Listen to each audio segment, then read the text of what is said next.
it's going to be around. And generally, when people have been successful against terrorism, it really means that the terrorists and the people who are driving it figure out it is no longer worthwhile for them. So they quit for a while, and then a couple of decades later it starts again, and so on and so forth. But it's a tactic, and of course, as everybody knows, in this case, ideology and all that, religion plays a part, all of those kind of things. So it's a very complicated issue, and it's very important, I think, for all of us to continue to think about it, to continue to learn about it, and continue to take the kind of steps we have to take, not just as a nation, but really as a community of free world people who believe in each other, to try to reduce the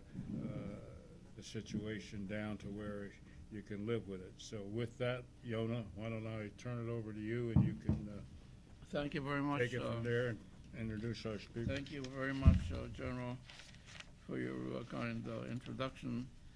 I just, before we introduce our distinguished speaker, I would like to call your attention to the new volume of General Gray. I know you wouldn't like what I'm saying, but I think it's an honor to mention this is the second volume of the early years from 68 to 75.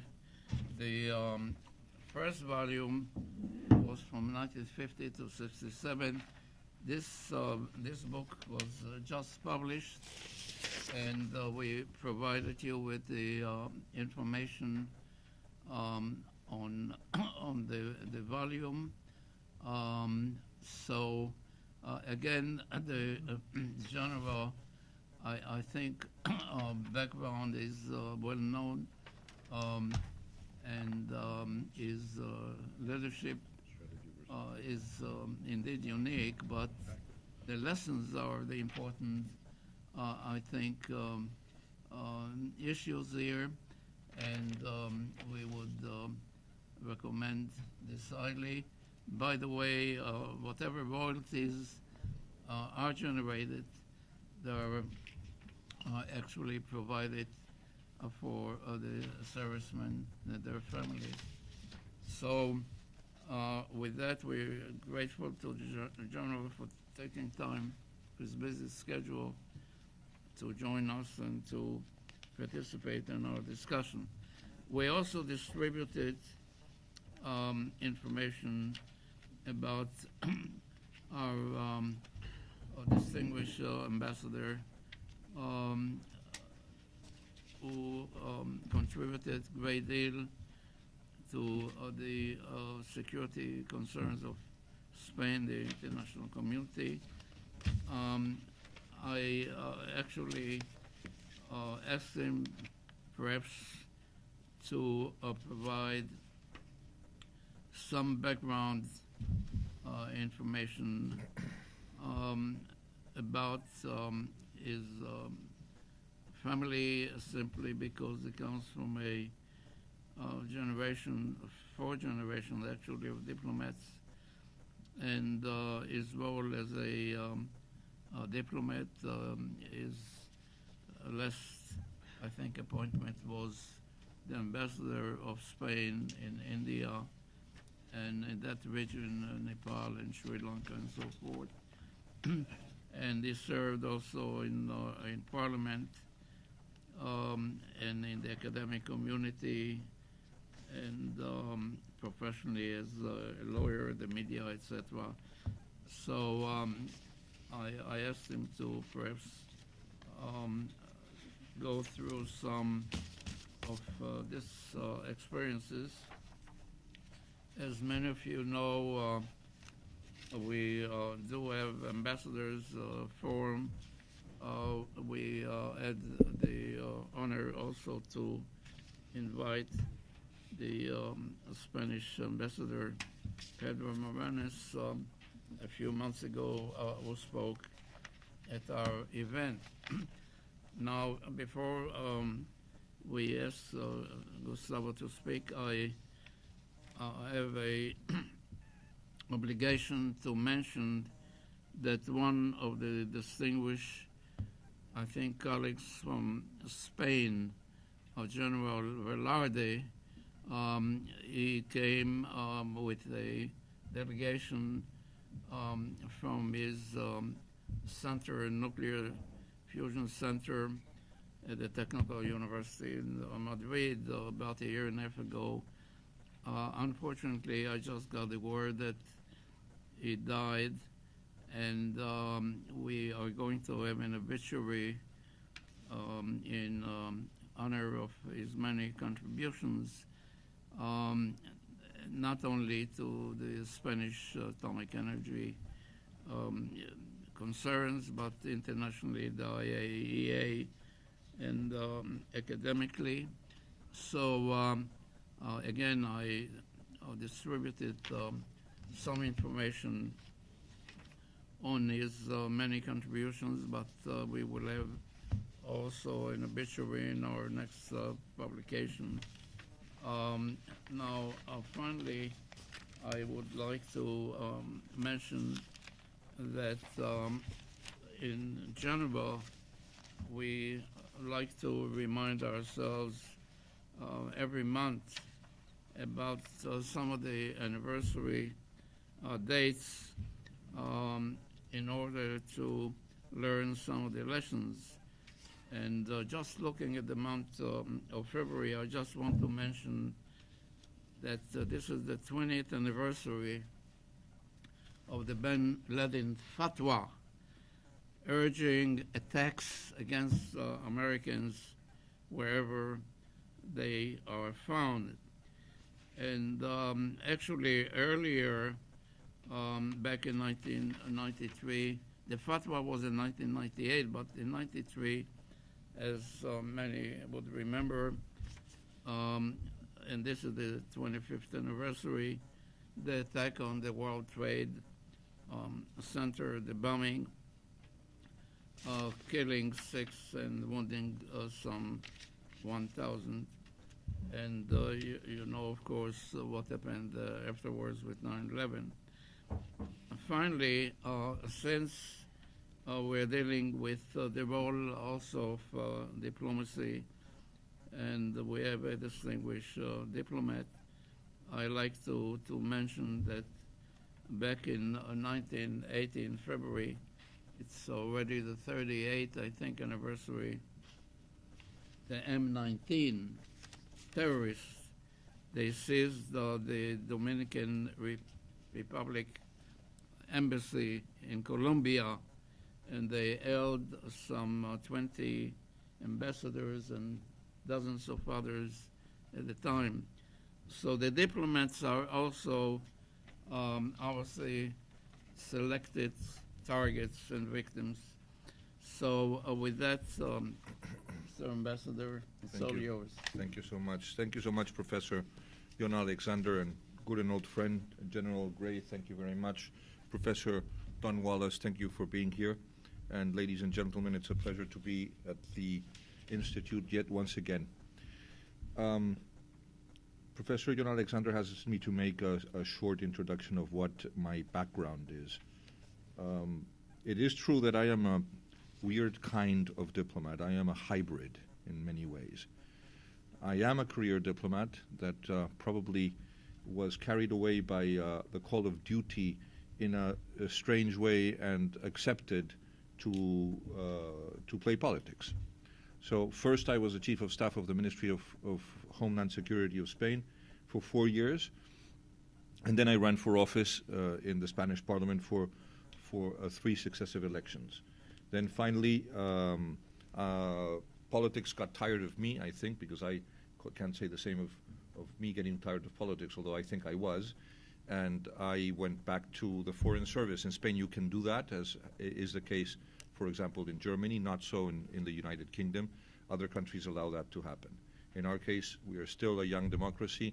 Our first democratic election after dictatorship was 1977, and the Spanish Constitution of '78 allowed civil servants to be able to hold elected office and go back to their profession, because they thought that it was the only way to have a political class of a certain quality.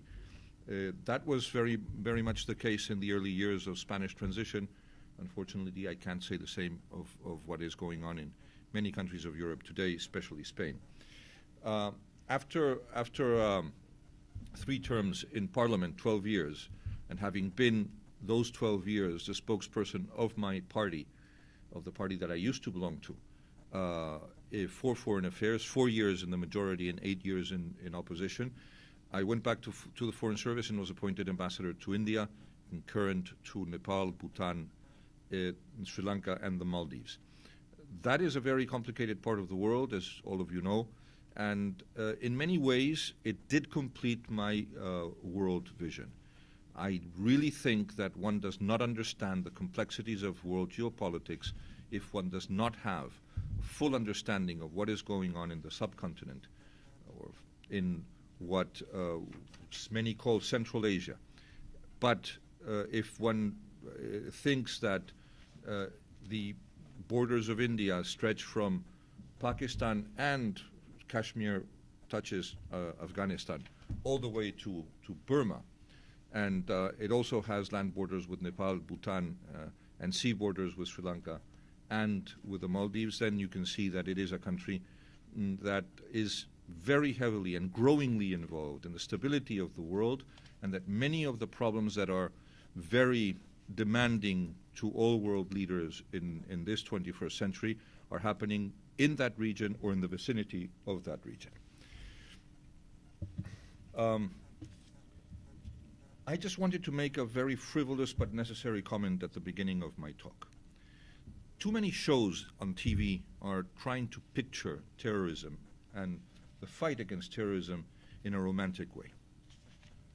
There is a lot of honor in the fight against terrorism, but it's much uglier, and it is much more complex than it is shown on shows like Homeland in the United States. There's, in my opinion, only one show that is remotely accurate on the cruelty and the monstrosities that are committed by Daesh, and that is a show by British TV called The State, that I strongly recommend. It really is about how people are recruited today. And I am going to be speaking today at length about the new tactics of recruitment of terrorism that have been practiced in the last 10 to 15 years and perfected in the last, let's say, 5. I will pick up on the comment of General Gray that I think was absolutely brilliant, and not just because I had a similar comment at the beginning of my talk and I showed it to him, that strategy and tactics are different and that a lot of people confuse them in the fight against terrorism, and in fact that's exactly true. The war against something can only be the war against the real strategy behind terrorism, that is nothing else than domination, world domination, power, raw, crude, brutal power, and the ideology that backs it. As all systems that crave for absolute power, they are fueled by an ideology. And this is an ideology, not a religion. And the twisting and the transformation of parts of that religion into an ideology is exactly what is behind jihadism. Call it radical Islamism. But there is something that we need to bear in mind, and it is that ultra-radical, ultra-orthodox, ultra-conservative Islam always has created channels that lead very easily into radical Islamism, and radical Islamism is the ideology that fuels jihadism. Let's put it in the theory of concentric circles. All Muslims are not Islamists. All Islamists are not jihadists. And all jihadists are Islamists. And that is extremely important to understand. So what we have to fight against is not Islam, because Islam is the main victim of jihadism. It is Islamism and its product, tactical product, that is jihadist terrorism. The evolution of terrorism is something that needs to be taken into account. I hate it when people speak about new terrorism. There's no such thing. Terrorism is old, but it evolves. It's a changing beast because it is a surviving beast. It tries to survive. If you would take the speech of President Roosevelt of 1901 in the funeral of President McKinley, and I strongly recommend you to do that, and you take away all the temporary references of the beginning of the 20th century, and you see what he says about anarchist terrorists that killed President McKinley, that speech could have been written today, but probably not in such a good English. So I think that we have to bear in mind that terrorism is not new, that mankind has practiced terrorism. Some states have done it.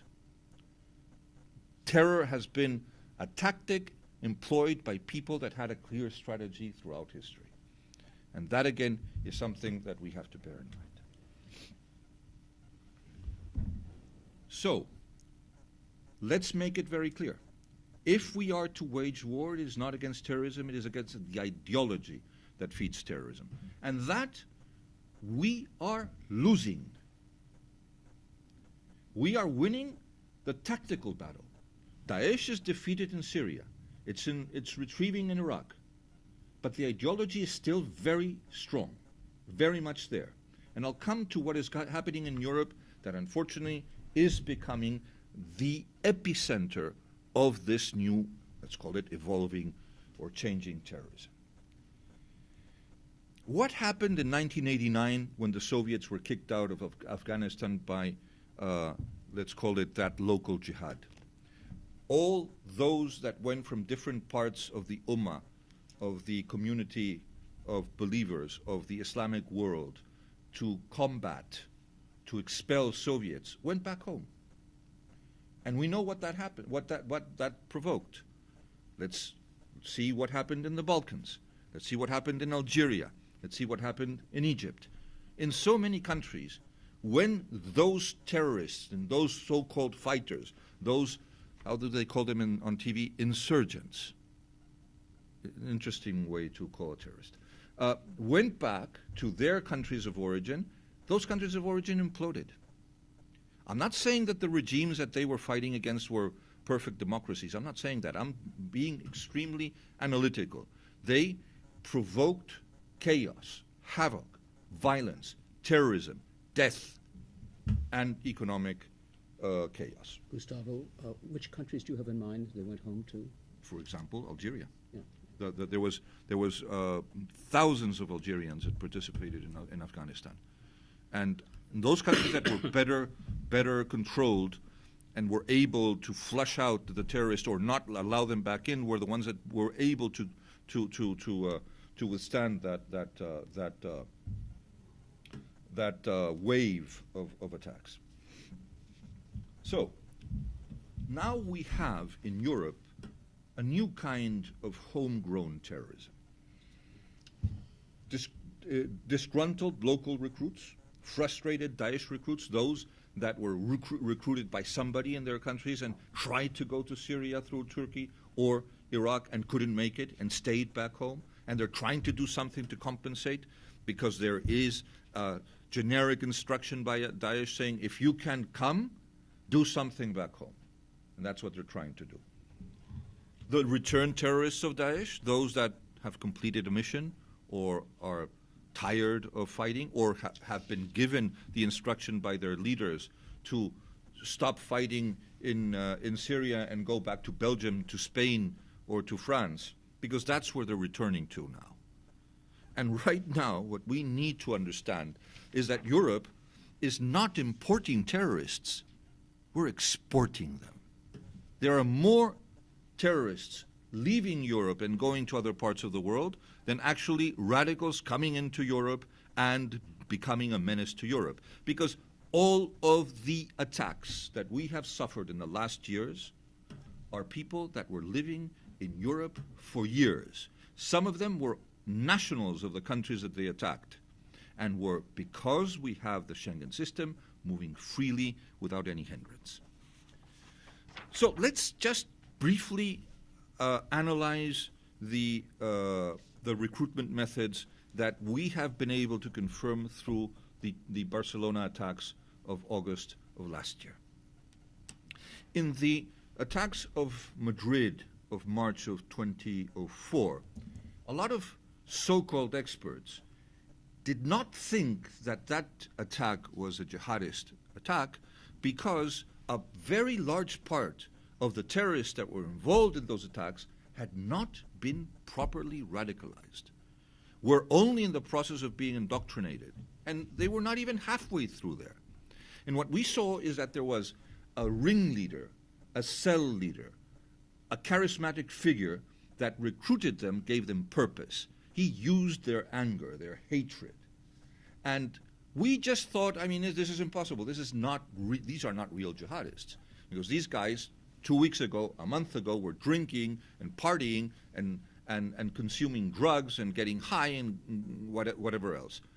But the inspiration of the attack was very clearly a jihadist attack. It wasn't an al-Qaeda attack per se, but there is a missing figure that would explain many things that we still don't know 14 years later.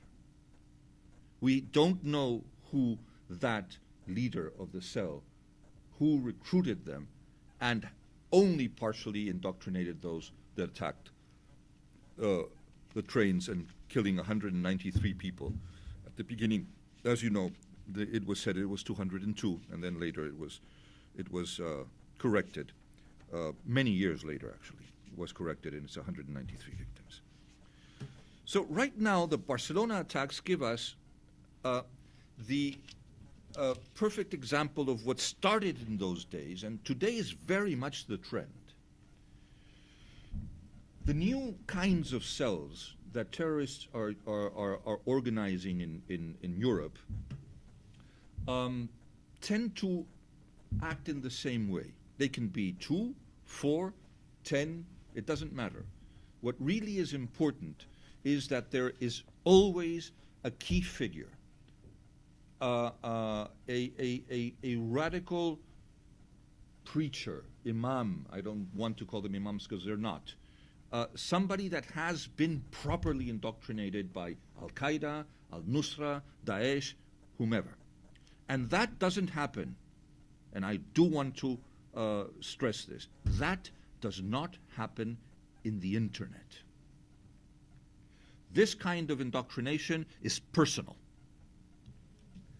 And it is possible to prevent it. We're not doing a proper job at it. Some intelligence services that are helping Western countries flagged some of these people to Western services, as did Spain with one of the terrorists that planted the bombs in the international airport of Brussels, Zaventem. We told the Belgian authorities, in fact everybody in the Schengen system, that our security cameras at Barajas had found somebody moving. But of course that kind of footage is only analyzed ex post, and we only knew that he had gone through the controls once he had taken the plane. We need to pay better attention at these things. And it has happened also, by the way, in the United Kingdom. So, coming back to Barcelona, it was an attack that happened in 4 phases. And in the first 2, nobody got the message. The first was a terrible explosion on August 16th that was caused, according to the police, the autonomous police of Catalonia, because of an accident. Well, I don't know many houses in the world that have dozens and dozens and dozens of gas cylinders and that those go off, not leaving a single brick over a brick of that house. Well, the leader of this cell died in that explosion, and they only found his remains days after, when they realized that something very, very dangerous and wrong had happened in that house. And there was a second explosion the following day. And the investigation judge told the police, this is very strange. There is something here. This can only be a terrorist attack or somebody planning a terrorist attack.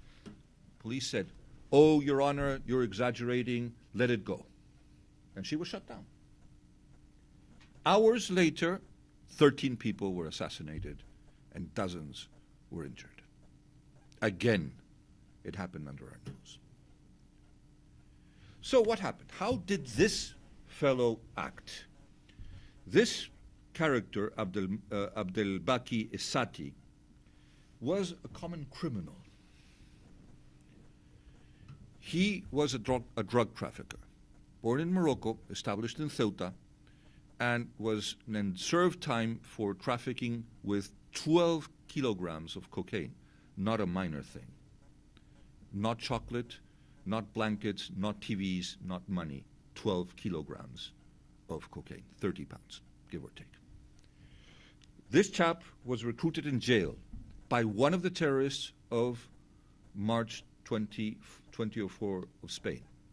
He started being radicalized. When he came out, and this is the proof of what I'm saying about this evolved method of recruitment, he started moving around Europe. He was a Spanish national. He went to Belgium. He went to France. He returned to Morocco. He went to different parts of Spain, met with people. And there he was indoctrinated hard way. And he was recruited by Daesh. He was a Daesh member.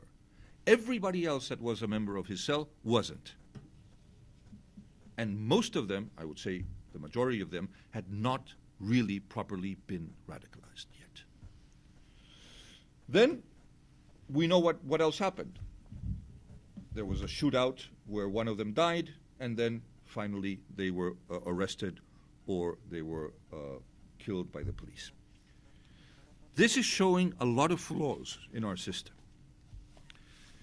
And all of this in this moment is actually being catalyzed, is being boosted by geopolitical challenges that are not only not getting better, they're getting worse.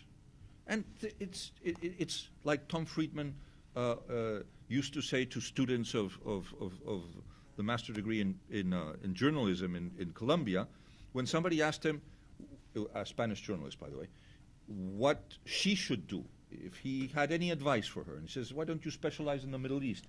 It's kept me going for 30 years. Mm-hmm. And probably keep us, everybody going for another 30 or another 30.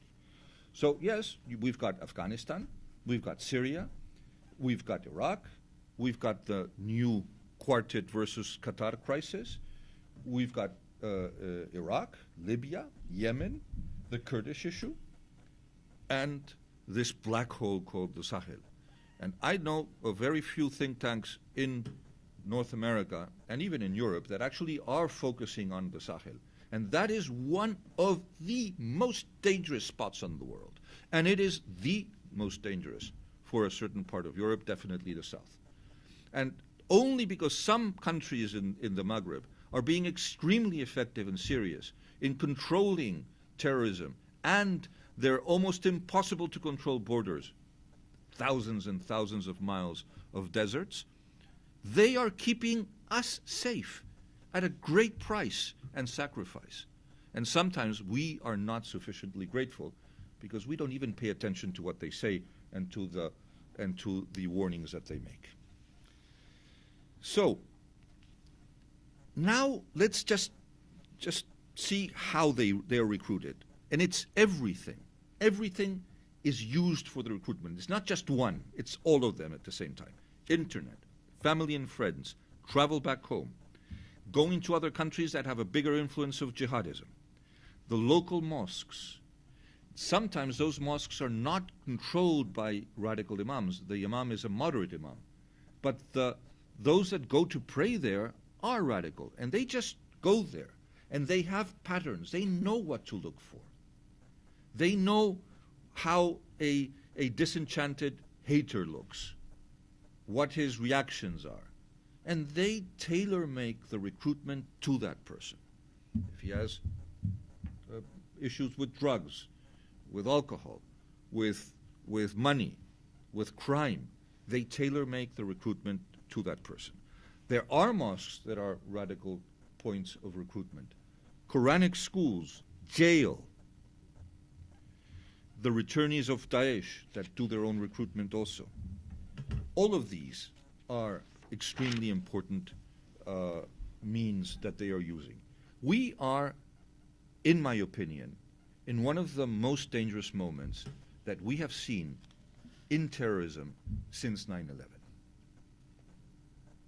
Something's boiling up. Daesh did not replace Al-Qaeda.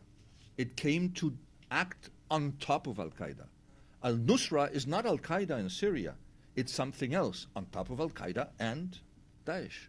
We have the lone wolves, that thing that was so much in fashion in the so-called among the so-called experts in Europe and other places in the world. That's not just the thing.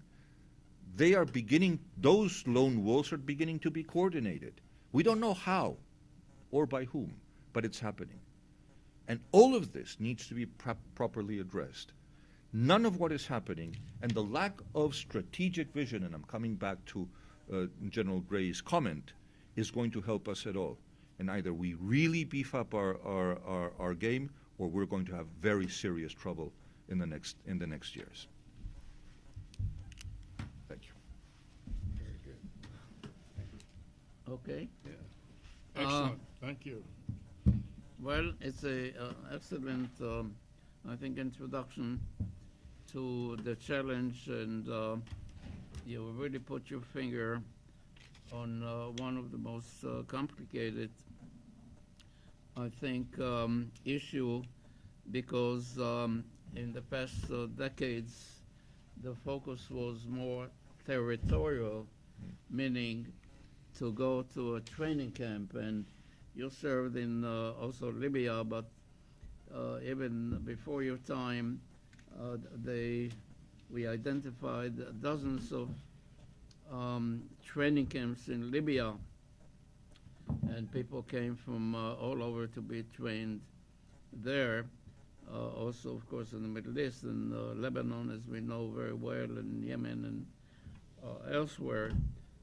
Today, I think as you mentioned, that the magnet is a person who can mobilize these people, provide some inspiration, guidance, and all that. But I think one of the challenges for us is not only to identify the cells around a particular individual, but we have to look at the virtual, I think, environment, meaning the social media and the internet and the role of technology and so forth. So the question arises, how do you deal with that,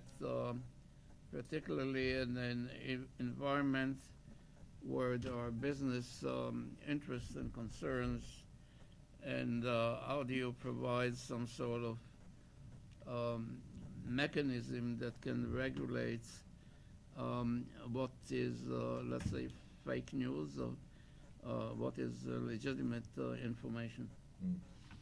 Well, that's a very, very important question, Professor. The balance between civil liberties and the legitimate interference, I was going to say, of states trying to keep everybody else safe. How to strike that balance? Now, I think that most of us in this room have one or several messaging systems that are supposed to be safe.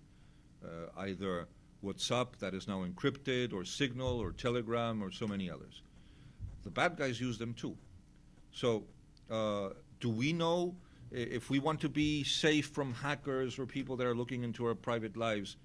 Do we know for a fact that governments aren't able to interfere or to go into that? Is government allowed to look at everybody's privacy and to invade everybody's privacy just to keep everybody safe? Then what is the difference between a horrible dictatorship that said exactly that? That was the excuse of all of them in the 20th century. we are invading people's privacies and we are limiting your rights because we need to keep safe. The moment that you break that balance is the moment that you cease to be a real democracy. Where is the sacrifice? It's very complicated. It's an extremely complex question. And then, you know, we know that the recruitment in the internet happens not through these social media. The social media is a channel of communication. But recruitment happens, or indoctrination happens, in password-protected, encrypted websites that appear and disappear. So in order for the aspiring terrorist to have access to these things, he needs to meet somebody physically who will give them the passwords. And as he evolves in his level of radicalization and indoctrination, he will sort of like be given a diploma, and he will be able to go to the next stage in a different website. And many a time when those websites are compromised, they just make them disappear. The servers are in God knows which country. They could be anywhere, and there's so many detours and deviations that IT technicians are better and better, and we're always one step behind. And sometimes governments are one step ahead on conventional, tactical, reactive measures. But in this new battleground that is the electronic world, I don't know. I think that we are pretty much 1 or 2 steps behind. And this is really one of the main questions. Do you want to ask a question, or we'll open it up now? Speak at the Okay. end. We'll open up the discussion, but before that, I want to ask you, in addition, obviously, to the individual and the non-state groups, my question is, we focus a great deal of attention on the role of state-sponsored terrorism. And in fact, just looking, as I mentioned earlier, at some of the notable events or incidents in the month of February, I recalled that the former Prime Minister of Lebanon, Herrera, was killed by a car bomb in Beirut that was actually operated through the Syrian government. And we find today, obviously, that Syria is still one of the most prominent state sponsors of terrorism, even resorting to some chemical means or bombs recent weeks and months, and of course the role of Iran. Can you make any comments in terms of the role of states, if we can somehow reduce the impact of states sponsored in this field, can we reduce the threat of terrorism? Thank you, Professor. Again, this is a question of great complexity, and one has to really make a difference between states that tolerate terrorism, states that are, let's say, intimidated by terrorism and therefore are not acting or reacting against terrorism, and those that are actively engaged in promoting, not only promoting, that's one phase, but even one step more. They are the actual terrorists. And explaining what you just said about the Prime Minister Hariri's assassination, Prime Minister Hariri's assassination was ordered by the President of Syria directly to his viceroy in Lebanon, Rustam Ghazali. I had the privilege of meeting Hariri a couple of weeks before his assassination. It was at the Ritz Hotel in Madrid, and Mariano Rajoy and I were with him in that room. He was extremely worried. And he told us that he had been summoned by Rustam Ghazali to his office in Stura, the first city of Lebanon on the Lebanese side of the border. And that he went into the office of Rustam Ghazali, who was the head of the Mukhabarat and therefore the viceroy of Syria in Lebanon, and he sat across the table, something that you normally don't do even with somebody that was no longer a prime minister but had been the prime minister of the country that you were sitting in. And he said in Arabic, "Who gave you permission to sit dog, kalb?" He was shocked. And he said, "You will vote for General Lahoud's re-election. Yes or yes?" He said, "You don't understand. We will not vote for General Lahoud's election."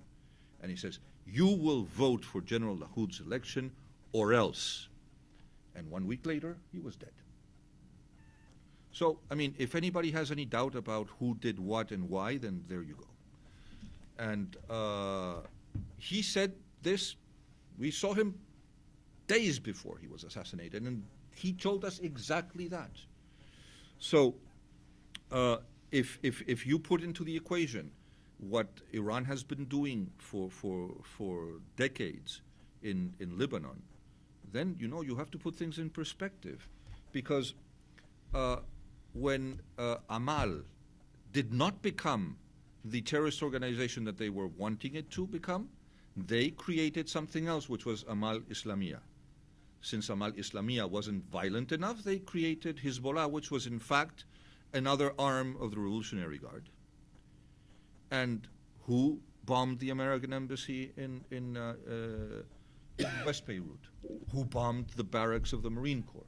Who bombed the barracks of the French Legion? Who? Hezbollah. Of course. Nobody else had the means, and Hezbollah alone didn't. Even if Hezbollah actually did not exist as an organization, so it was a very clear hand that was behind that. And since I'm not an acting diplomat anymore, I can say these very stunning things in a public audience. But it's true. I mean, and then is the whole country responsible for the monstrosities of its regime? No. Is each and every Iranian a terrorist? No. Is Iran an individual dictatorship? No, it is an oligarchy. It is 30% of the people that oppress 70% of the people. But there are 30% of the people in the country that agree with what their leadership is doing. And it's not just one person, it is all of them. And that is something that has to be taken into account. You cannot get rid of one dictatorship and everybody is going to fall in line. Who do, in your opinion, rules Iran? Who calls the shots? I think it's the Quid and the terrorist groups. I think that it is the radicals that are represented by Ali Khamenei. And the leading terrorist people in Iran today were the instigators of the Beirut bombing of our headquarters. Absolutely. And so that's the connection right there. And the money that came into Lebanon to make that happen, both at the embassy and at the Marine headquarters, and the French headquarters was also blown up. Yeah. We lost 96 French military people within 2 minutes of the other explosion. And I've been to the cemetery too. But the money came from Iran to Damascus and then to the Beirut front. And the explosives that blew up the Marine headquarters were not just TNT or not just a truck bomb. They were the latest Soviet fuel-enhanced explosives, which were purchased from the former Soviet Union and brought into Lebanon. So this was a major kind of an operation, and that really is not clearly understood by anybody yet. So what you say about these things, and this whole terrorist idea, as we've said, been around for a long time. And in the case of the Chinese, for example, it was phase one of Mao Zedong's 4 phases of how to fight was terrorism. Those of you that have read about or heard about the Vietnam War from people like this Lion Crowd, Burns, and the rest of them, they said nothing about the terrorism that the Viet Cong used in South Vietnam. In 1965 alone, terrorists, Viet Cong and North Vietnamese terrorists, assassinated 1,000 village chiefs who were supporting the South Vietnamese government. If you were with me in October of 1965 south of Da Nang when I went down to see what was going on, you'd have seen a small 10-year-old Vietnamese girl run up crying. Her father was a village chief. He had been assassinated the night before. And this girl's arms were cut off at her elbows by terrorists. Not a nice story. But so this is the kind of thing that goes on and on and on. And I say one of the biggest challenges we have is educating the people of the free world on what this is really all about. It's like anything else. We got to educate the good people and tell them what this is really all about and how hard it is and how they must learn to play the what-if game and how they have to learn to be careful and how they have to learn to look at things and see what's going on. All of that. They should be, and as far as this surveillance state and all that Mickey Mouse, I spent 25 years after I retired on the National Security Agency Board of Advisors. I know many of those wonderful young men and women who worked there. I have never, ever, ever heard anything about doing something that wasn't legal. As a matter of fact, the only reason that there are very few, historically, very few in National Security Agency cases go as high as the government to look at the judiciary process is because the people at NSA police themselves. And they prevent themselves, they keep themselves from doing something wrong. Do they make some mistakes? Sure. Who in the hell does it? Anybody that's, it's a lousy carpenter doesn't drive his, hit his hand with a hammer once in a while. He's not driving any nails. But that's the kind of, people we have. And to criticize this agency, to criticize intelligence, that and all this liberally Mickey Mouse, it's all a bunch of hogwash. And we need to attack this through the educational system so that our young men and women really get both sides of the story and let them make up their own minds. The young people will they'll make up their minds the right way if they're given the facts. American people have always been good about that, and so has the free world been good about that. If you give them the facts, they come up with the right answers. Yeah, I wish that were true in Europe, General, because unfortunately I think that there is more and more a part of society that doesn't want to listen to the hard truth. Yeah. And the risks and realities that we're facing are ugly and scary. And people in prosperous countries prefer to look the other way and hope for the best. Yeah. And that, the guys that are the men and women that are in charge of security will take care of everything. The fight is a social fight. That's the easy way out. No, that's no way out. Yeah. That is the recipe for disaster. Yeah. Everybody has to be involved in the fight against terrorism. It is everybody's obligation to point out. There are a zillion ways. You don't need to be an expert on Islam to speak to somebody and notice that there's something weird about him. If I speak to somebody and I start speaking about religion and Islamic schools of thought of Sunni Islam, and I see how his fingernails are cut, how his distache or his abaya or his jilaba are short or long, how his beard is fixed, and his mustache is short or there's no mustache at all. There are signs that are very clear that somebody is very, very, very ultra-conservative, and that is the stage just before something, or even he has already gone into the dark world of jihadism. There are many ways, and I'm not saying that we have to become a police state. I'm not saying that. As the General very well said, it doesn't happen. At least in decent states, it doesn't happen. The guys that are controlling all of their citizens, and you can be sure that they do, are countries like Iran or Syria, where, for example, the sons and daughters would denounce their parents if they had criticized the leaders of their countries. Okay, There's another aspect, Don too. Sometimes these charismatic leaders are not necessarily bad people. Sometimes they have good records. We found this out, for example, in the 60s and 70s in the military, a different challenge. But you remember then we had enormous racial problems in those days, and we had a lot of controversy over that. We had money pouring in near the bases by these radical groups to stir up trouble and all that.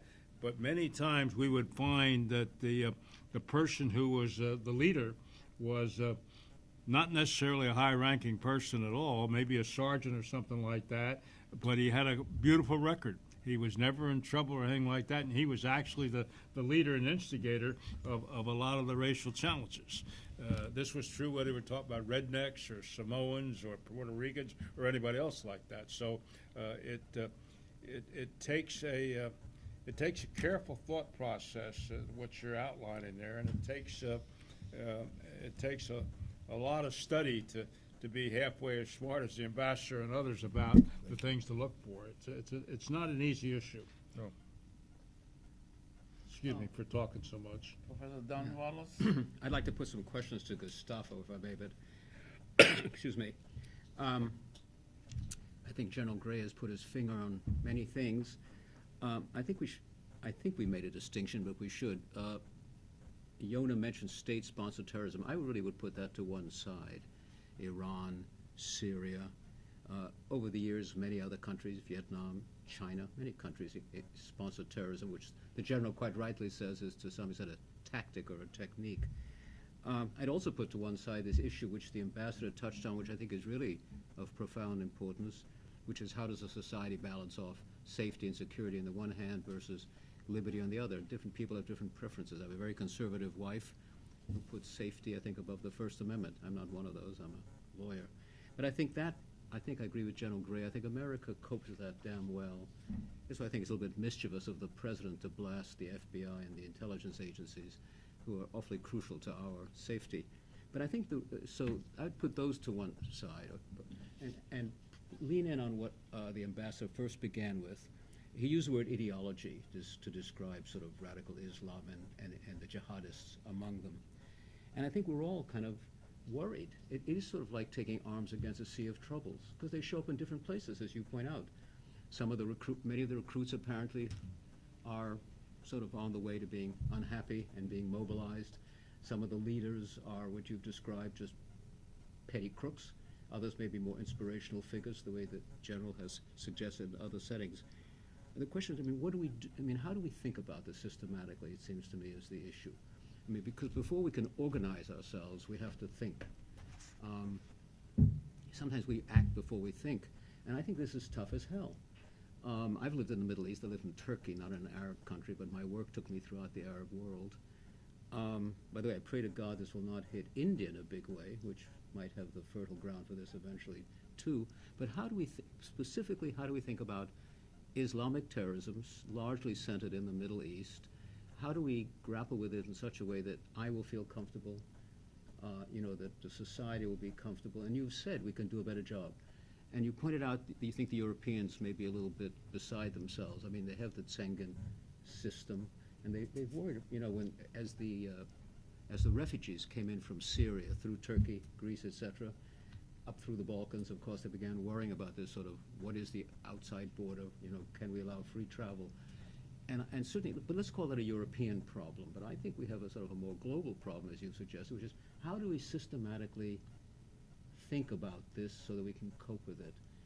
And you called it an ideology. The Soviets, in some ways, are a bad example because they both had a powerful, not as powerful as they thought, state and an ideology. Now the ideology seems to be gone. We still have an ambitious state. Some people have tried to compare radical Islam to Soviet communism. I think that's a very bad analogy. It is. And everything you said suggests that. But really, in terms of educating ourselves, how do I educate myself? Because we all should be educated. How do we educate even Yona, who's a total expert in this matter?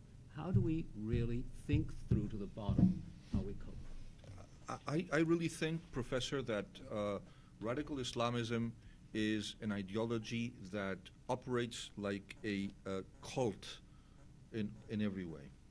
And all cults tend to control its adherents. Its members have to follow a code of conduct and rules that are extremely strict.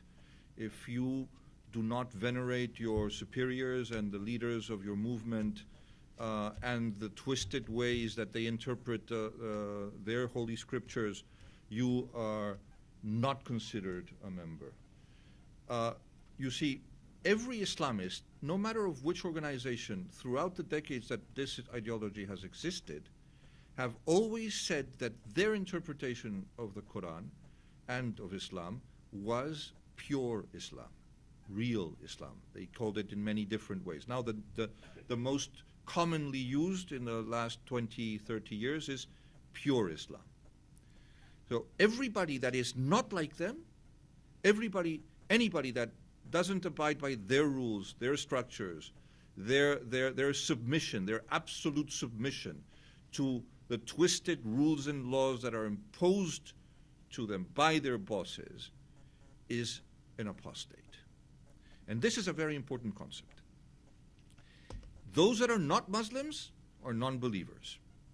And those that are Muslims that are not good Muslims or left Islam are apostates. And in a very extreme interpretation, anybody that comes across an apostate has to destroy him, because if he doesn't, he becomes himself or herself an apostate.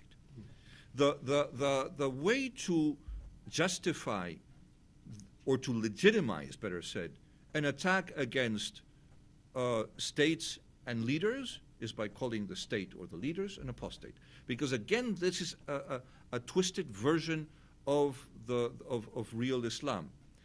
The Islamists and the jihadists have made it possible for a concept that is essentially personal, because only a person can be an apostate. They have made it possible. They have created the concept of states becoming apostates, regimes becoming apostates, governments becoming apostates. And therefore, the whole collective reality of a given country can be declared an apostate, and therefore war can be waged against them. And this takes me to something that is a bit technical, but it's absolutely necessary to understand, where so many analysts, especially law enforcement analysts, that are, again, more operational and tactical and strategic, and we, the people that are in the academic world, we have to be in the strategy, right? So we have to understand what is jihad. And there's a very important American professor that has probably the best book ever written about the subject. That is Professor Cook of Rice University. And based on his findings, I added a 60-page chapter on jihad in one of my books. So jihad, according to the Prophet Muhammad, is twofold: greater jihad and lesser jihad. And the greater jihad is the real important jihad. It's what really was meant to be jihad, and it's the personal improvement. Everybody has to thrive to become better. A better believer, a better Muslim, a better husband, a better wife, a better professional, a better professor, a better person, anything. The personal effort that everybody, it's like a daily goal. That is my greater jihad. And the lesser jihad is holy war, because it's a polysemic meaning. The lesser jihad is very clear, and you can only wage holy war, lesser jihad, if certain requirements are met. And anybody that declares a lesser jihad, a holy war, without meeting this criteria is committing the gravest of sins. And again, the birth of modern day Islamism that was born with Sayyid Qutb, in my opinion, the great ideologue that actually feeds all of these monsters of different groups, it was him who, with his books, fed or created the ideology as we know it today. He created the concept of individual jihad. Every Muslim can declare somebody an apostate, which is impossible, because only a religious authority has the capacity and the authority to do that. So, a given Muslim, let's call him Ali Hassan, comes across somebody, let's say Salman Rushdie. If if a fatwa hadn't been issued against him. And he read the satanic verses. And he decides that that Salman Rushdie is an apostate. He kills him, and it's okay, because the new ideology, the new structure of Islamism has been created in such a twisted, effective way by Sayyid Qutb, one of the most brilliant minds. And because it's one of the most brilliant minds, he is so dangerous. He lived in the United States. Unhappily, and that was one of the bases of his hatred towards the West, and centered especially in the United States. He lived in Texas, by the way. Okay, we have a few people who would like to ask questions. Obviously, just as a footnote, a very important question that you asked There were some more questions I about forgot the to- education and how can we educate ourselves. The good news is that there is a awakening in the Muslim communities in the West, but also in the East. Muslim countries like Morocco, where the king is organizing, I think, some sessions with the clergy, with imams from other countries from Africa, in order to deal with tolerance Islam, the same trend you find in Egypt, in Indonesia, and many other countries. But at any rate, this is an issue, first and foremost, for the Muslim community to begin and to get whatever support from those who are not Muslims. Let me move on. Please identify yourself, and please a short answer. We don't have much time. Dr. Ahmed Kumar, I'm president of AAA International Security Consultants. I must compliment the ambassador on really presenting like a scholar practitioner, and you've excelled in both spheres of being a scholar and a practitioner. So thank you so much for a very lucid presentation. The first question is personal. You've been a diplomat and a politician both, and you worn both hats. Which do you think is a better strategy against terrorism, the political, the diplomatic, or some combination of the two? That's one question. Second question is bearing on your stint in India and South Asia. Given you very rightly described, I'm a little biased, I'm from India originally, so I would say that it is a crucible to learn more about security in its manifold dimensions.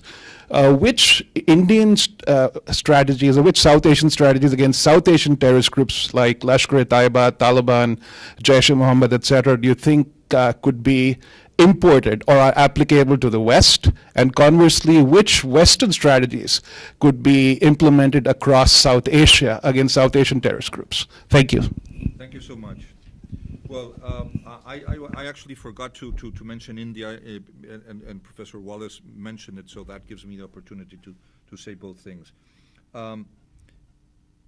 The fight against terrorism has to be necessarily multidimensional. It cannot be monodimensional. It cannot be only diplomatic. It cannot only be politic. It cannot only be operational. It cannot only be. Let's call it. Let's go again to the original comment. Let's divide the fight against terrorism in the strategy and the tactics. One is planning ahead and trying to dry all the wells and the sources of the ideology, because if you defeat the ideology, if you counter the ideology, if you manage to prevent people from joining and to bring those that joined out and pull them out when you can and if you can, and actually there are some countries that are applying methods that were used to recover victims of cults, to deprogram them. And it has been to an extent effective. But there is a point of no return. And we must not think like some Nordic countries think, and I don't want to point my finger at anybody, but we know that we have seen in CNN or in Euronews these very rosy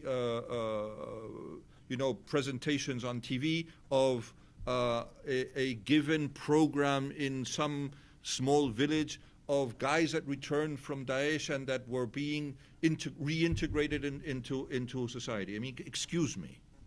A guy that maybe killed 100 or 200 people, planted bombs, and that killed women, children, and elderly, how can you reintegrate that person? Because nobody knows what he did. Nobody knows what kind of monster that person is. How can you? There is a point of no return. People that are impossible to recover for society, as is the case of some psychopaths that are in jail. How do you reintegrate somebody that has killed 30 people? You can't. It's impossible. And about your question about India. India is the second largest Muslim nation in the world today. And India has proven that, as is the case of Indonesia, that Islam and democracy are compatible. Because India could not be a democracy when it has 16.5 or 17% of its population of Islamic descent. This said, there's another thing that India has excelled at, and it is that the proportion of radicals among the 220 million Indian Muslims is the lowest in the Islamic world that we know of. It's very difficult, it's very complicated, probably impossible to know the proportion of radicals in any given society, but it ranges from 3 to 4% that could be in South Asia to 20, 30 something in some countries more closer to the Middle East, and I won't point my finger. I want to be as discreet as possible, don't want to get myself into trouble. But there are some countries that at a given moment of their history, not too long ago, not the case anymore, in secret surveys, the level of support for the Islamist ideology reached almost 50%, right? And that has gone down. That has gone down recently. So India has been also effective on the operational tactical front. India has, in my opinion, excellent foreign intelligence. The research and analysis wing is an exemplary service, in my opinion. I think that India's intelligence bureau is fantastic, and India's military intelligence, that has a very clear objective that I am not going to state here, has also done a phenomenal job. India has not been preserved by terrorism. In fact, India has suffered brutal attacks of terrorism, and probably one of the quantum leaps in the terrorist tactics was the Mumbai attacks of November of 2008.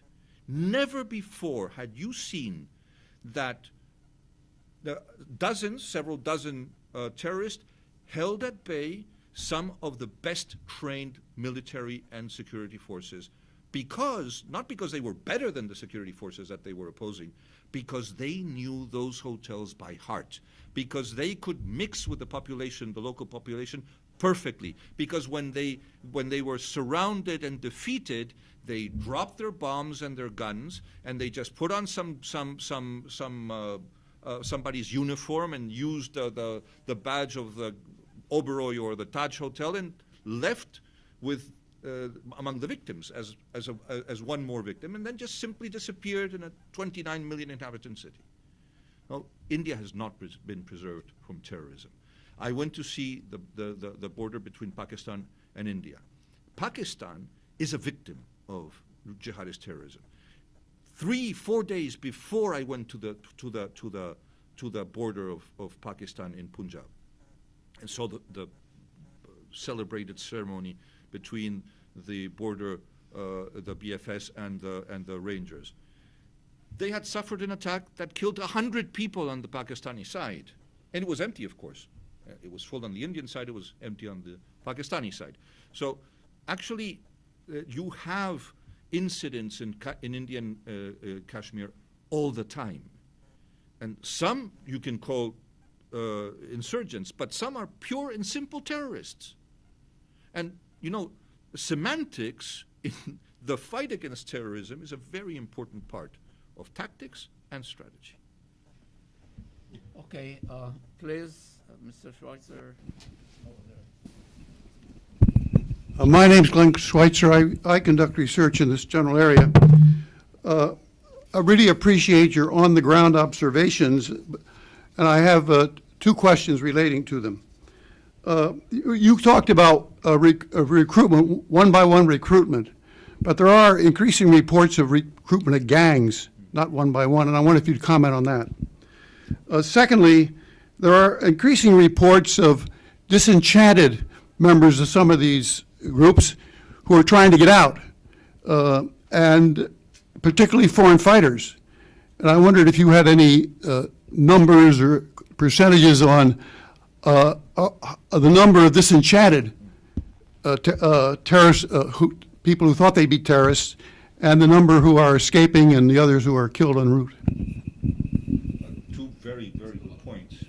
Actually, gang recruitment is something that is not contradictory with what I said, because the gangs are people that share points of view that may be a group of 5 or 6 or 15 or 30, I don't know, guys that are in the French banlieue that fight their rivals that could be of a different religion or the same religion, but to control territory or distribution of drugs or what have you. And if you've ever been to the banlieue of big cities in France, there are some places where the police does not go in. And we thought that only happened in other places in the world, and now it's happening in some parts of Europe. And the authorities actually have to negotiate with the thugs that control certain parts of the cities and make concessions. And it's a very ugly part of those cities. It's gray and sad and poor and lonely and desperate and desolate. And those guys are looking for glory. Everybody is. And somebody comes along and tells them, you know, you're not just a thug that is dealing with drugs and that is raping women and beating up people that you don't like. You are soldiers of God, and everything that you do, you're going to do somewhere else, and you're going to have a purpose in life, because you're going to still do exactly what you're doing, but you're going to do it as a soldier of God. It's very easy to recruit. It's fantastic. I mean, you just clean your slate, and you stop being the dirty little petty criminal that you were 5 minutes ago, and then you become a glorious soldier. It's very, very attractive, as you can see. And then the disenchanted people that want to get out. There are people that were fooled into this, or people that maybe even were criminals like the ones that we just described, and in fact want to get out of it. Those are recoverable. Those are not like the ones that, the hardcore guys that are beyond recovery. But those are many a time discovered on site, and they are decapitated, shot, killed, tortured, anything.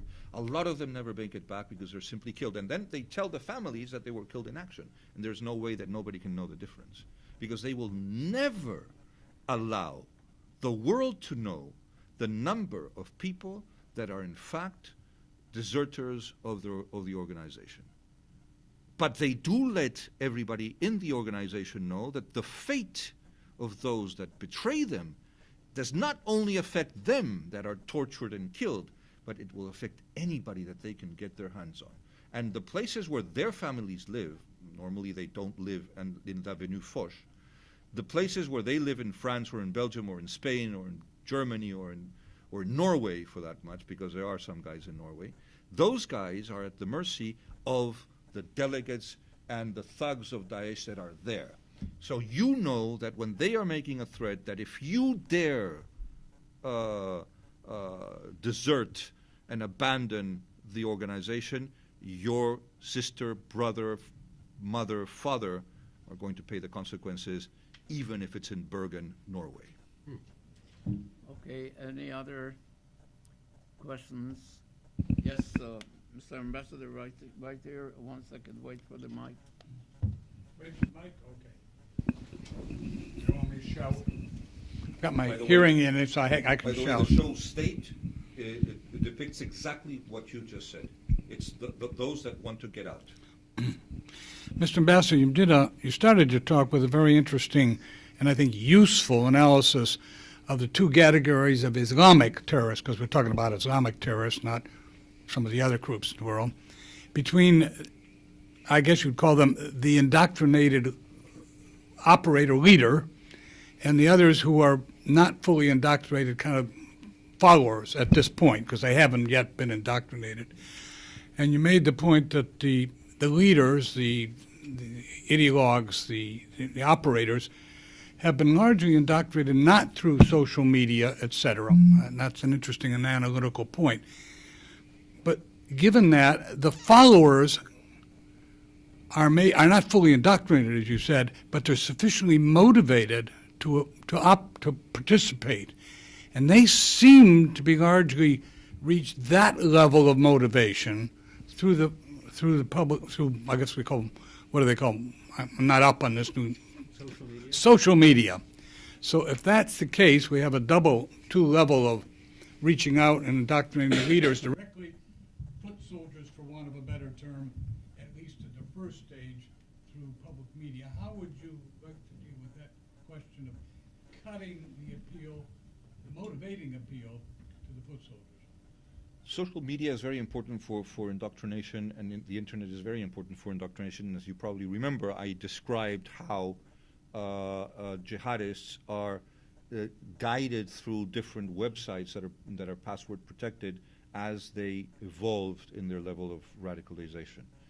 But the thing is that at a certain level of operational, let's call it relevance, unless you're a lone wolf, that doesn't happen only in the internet. Because Al-Qaeda, Al-Nusra, and especially Daesh will never trust somebody that they will recruit exclusively through the internet, because it could be an intelligence service. It could be anybody. It could be a trap. It could be some kind of attempt to penetrate them. They need to know the person personally. They need to meet him. They need to test him. They need to they go through endless traps and questions and this and that. But that is only for the non-commissioned officers. Let's put it that way: the sergeants and the staff sergeants, and then even stronger tests and inquiries and tricks and traps. The higher you go in the echelon. You see, before, in the early years of this century, you would distinguish between high value and highly indoctrinated operatives and low value but highly indoctrinated operatives. The common point being that both were highly indoctrinated. For example, 9/11, there were 19 terrorists. All of them were highly indoctrinated and highly valuable operational guys. 3 or 4 of them were nothing but fairly recently recruited muscle. Yeah, but highly indoctrinated. Highly motivated. And indoctrinated. Motivation Well, and indoctrination. it's a point of discussion. You can, in my opinion, and I have proof of that, the time of indoctrination is not necessarily directly proportional to the intensity of the indoctrination. You can, if you have somebody that is extremely charismatic, and all of these guys were recruited by the top people in the recruitment of Al-Qaeda, the best of their guys. They were the elite forces of Al-Qaeda, so to say. But that it doesn't really affect our discussion. You see, what I'm trying to say is that this evolved in a way that to be able to be more agile, faster in the reaction, in the attacks, they didn't have time to check that all of the cell was properly indoctrinated. They just needed some of them, 1, 2, 3 tops, so that they would know all of the aspects of the operation, and the other guys would just follow. For example, in 3/11 in Spain, the guys that were left, maybe there were 2 that were actually really, really indoctrinated, besides the emir of the cell that was out, that we never caught. And when the police surrounded the apartment in Leganés where they were, and they knew that they were doomed, the guy that was going to detonate the bomb was one of these highly indoctrinated guys, but the other guys weren't. So they went into their rooms and hid under mattresses and went into the bathtubs trying to survive the blast. A guy that is highly motivated and highly indoctrinated doesn't do that. And this is proof of what I'm saying. And that is exactly the kind of guys that did the Barcelona attack. Well, the lesson that we have to draw of this is not a Byzantine discussion if this is like this or like that, if the apple is green or yellow. This is not what we need to discuss. What we need to know is that these guys can make attacks easier and faster than they did 20 years ago. And this is what counts, and this is what we have to focus on. Gustavo, Okay, one more. sort of an operational question. You know, the top people who do this, the top people in Al-Qaeda in the past, al-Nusra, now with Daesh somewhat scattered, is there still a top center within the Daesh? There's no such thing as a center in either terrorist organization. The center are just symbols. So it can be al-Baghdadi or it can be the deceased bin Laden, the monster. It doesn't need to be something. It just needs to be an idea. But who does the checking out? Who checks out these recruits? The guys, the local guys. The guy that is actually, the guy that came back or the guy that was indoctrinated by somebody that was important, that guy has all the elements to know if he can use Hassan or Ali or Mahmoud. He needs to know who is who in his cell. And if any of those don't pass a simple test, they won't use him because they cannot take the risk. Many of the cells have fallen because there were loose ends. The guys of Saventem, for example, those that were not totally radicalized, they're more vulnerable because they're not willing to go to the end. They're not willing to sacrifice their lives totally. They're going to run away. You see less and less suicide attackers. The guys from Bataclan you had, again, people of the two kinds, those that were absolutely motivated and those that were less motivated. And we are going to see more of that all the time. Okay. I'm watching the clock, and it's ticking, and General Gray will have the last word. But before he speaks, he has the last word. It says closing comments, the lawyer. no, not on the Don program. has the closing comments. Yona will have the last word. No, I'm not going to have it.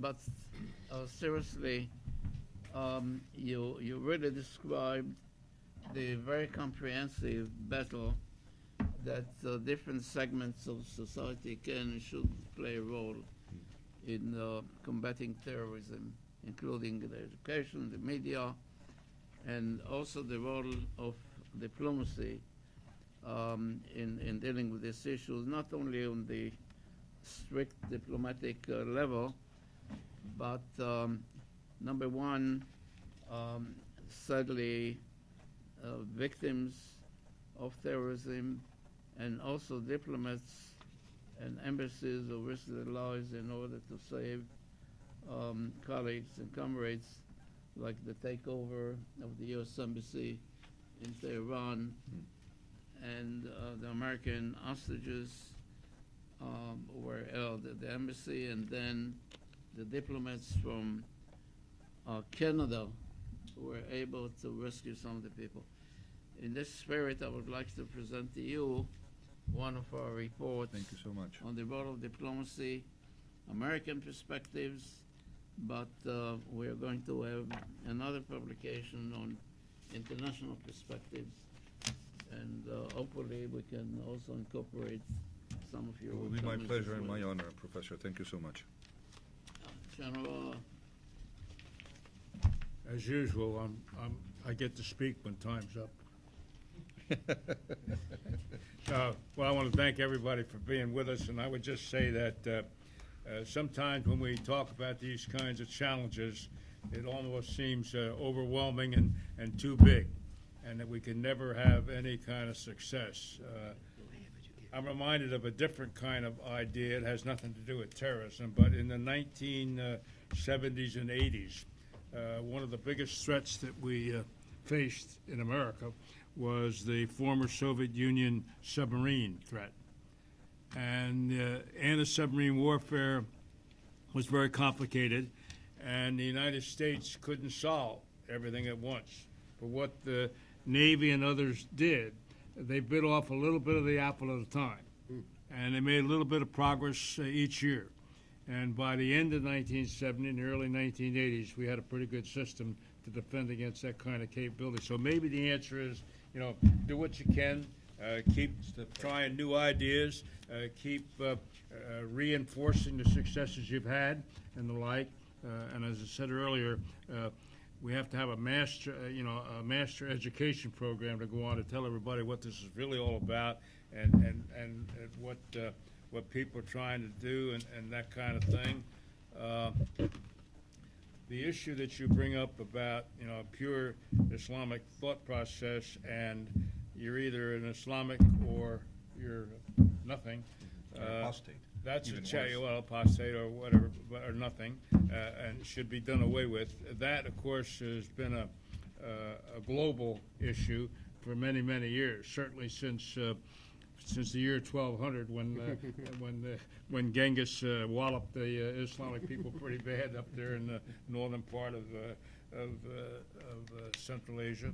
So, and then of course a lot of it's been moderated by the Sunni Shia controversy, Yes. and that took up a lot of their problems, and that's why, in some ways, the other religions and all were able to get along. So, that's the answer.